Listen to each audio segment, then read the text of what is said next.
What is going on, everyone? Jeremy here, and it is April 3rd, and we have some spicy spoilers to go through.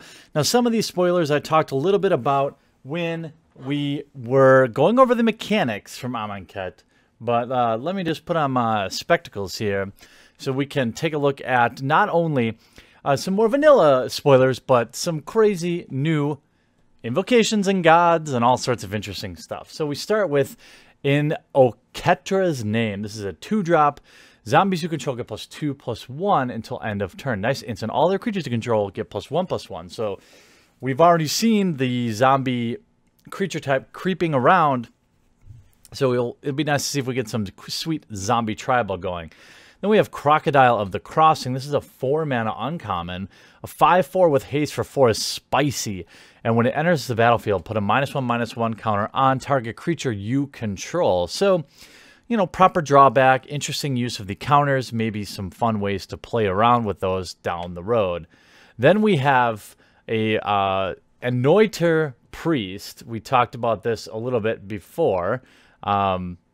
This is the... Whenever a creature token enters the battlefield under your control, you gain 1 life. It is also a 1/3 that has Embalm. So we talked about that. Then we have Limits of Solidarity. Here we have a gain control of target creature till end of turn. Untap that creature. It gains haste until end of turn. It also has Cycling. Flame Blade Angel, a 1-mana 1/2 with Menace that also allows you, whenever you cycle something or discard a card, it gets +1/+0 till end of turn. So that should be a pretty interesting interaction coming out of the uncommon slot, and a 1-drop. Hyper aggressive, but could be worth it. All right, sorry about that technical difficulty, but we're back now with Cartouche of Solidarity. We talked about this earlier with the new mechanic. The enchant creature control, it gets +1/+1, and first strike. Also, when it enters the battlefield, you get a 1/1 white creature warrior creature token, with vigilance. Interesting. Trial of Knowledge, a 4-drop enchantment. This is a part of the trial cycle. When it enters the battlefield, draw 3 cards, then discard it. Now, if a cartouche enters the battlefield under your control, you return it to its owner's hand. This could be some nice late game value with card draw. Then we have On-Crop Crasher. Sorry, the On-Crop Crasher is a 3-mana 3/2 with haste, and you may exert it when it attacks. So when it attacks, you get haste, then you trigger an ability. So in this case, it says, when you do, target creature can't block this turn, but you trade that ability for it must now remain tapped the following turn. And we have Destined to Lead. We talked about this card earlier. 2-drop instant that gives a creature +1/+0 and gains indestructible till end of turn.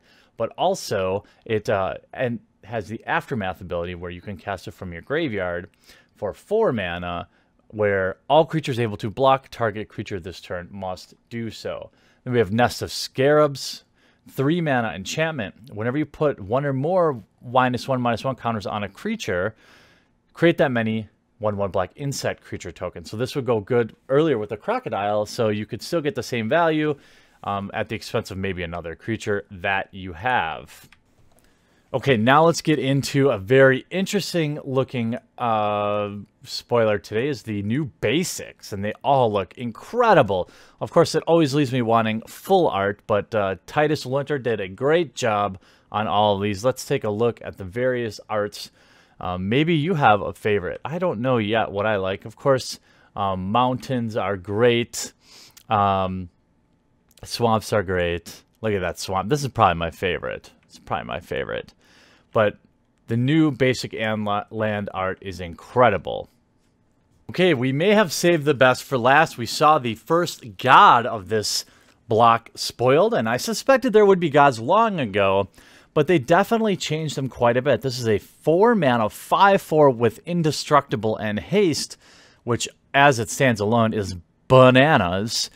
But this Hazoret the Fervent can't attack unless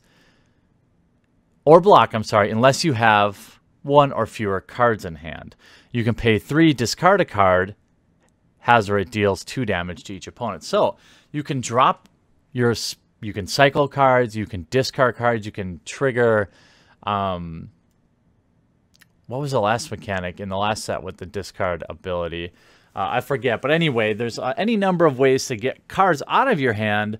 Now, it's indestructible, but that doesn't mean it cannot be exiled.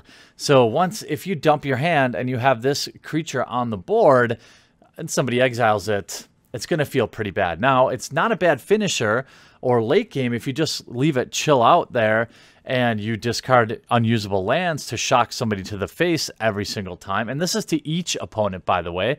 So EDH players are going to have a lot of fun with this card. It's probably more powerful as a shock on a stick than it is necessarily as a creature.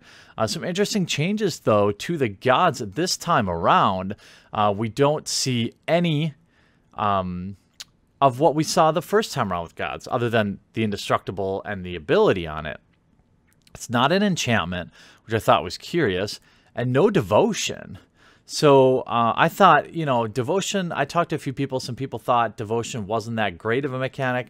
I thought it was very cool. I thought mono black devotion, mono blue devotion were awesome decks in the format. I liked them personally. Now, these gods are just basically creatures. So I don't know how I feel about it. Again, it's not how I feel about it. It's how you feel about it. And this is going to be a mythic. This is going to be a chase rare in the set. So I'm hoping that it's going to see some standard play.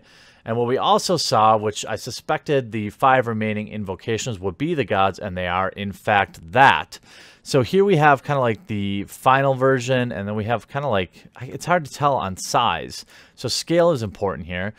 Definitely looks like the same size here in the arena, but the gods, it looks okay. I mean, it looks okay.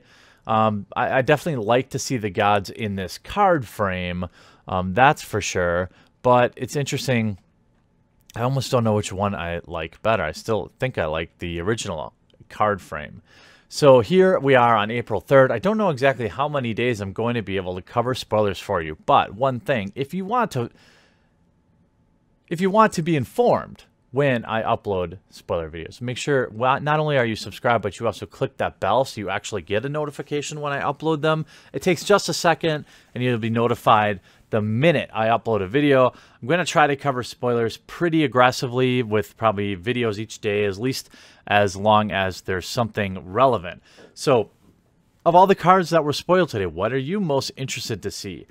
Maybe you thought the basic lands were the best part about what got spoiled today. What do you think of the new gods? Are you going to miss devotion? Do you think devotion was silly anyway? And what do you think of this new invocation? How do you like the card frame on the gods? Does it change your opinion about card frames at all? All in all, it's a pretty spicy day. We've got all the new mechanics. So if you missed my video on mechanics, it'll be linked at the end of this video and down in the comments below. I hope you had a great Monday, and we'll talk to you again real soon.